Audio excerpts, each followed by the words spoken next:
a great subject of this film is how excluded she is, and how that reintegration into her life occurs.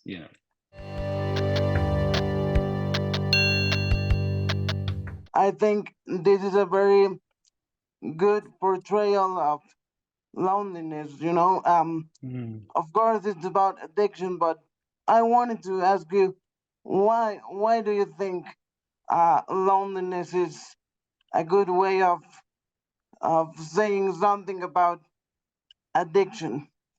It's a beautiful question, actually.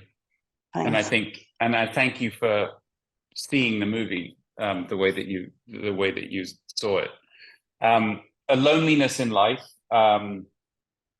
which can be, I guess, presented as or a symptom of what feels like a lack of love, or a lack of intimacy, or a lack of the ability to connect, is one of it's sort of a modern tragedy, because modern life seems to be based on what we think of as connection, whether it's phones or whether it's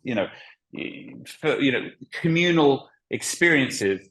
Even if we're alone these days, communal experiences seem to be the way the world is. So if someone drops through the cracks, if someone feels separate from that and doesn't have a community, not only is it challenging, obviously personally, but it's not often dramatized in films. It's not often a subject.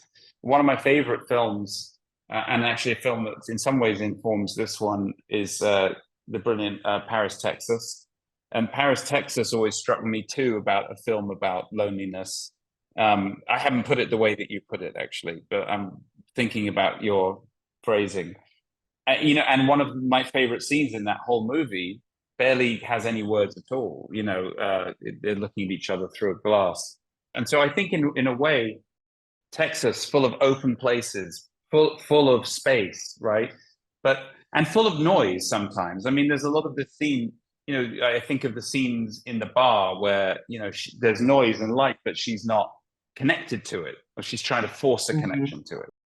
A great subject of this film is how excluded she is, and how that reintegration into her life occurs.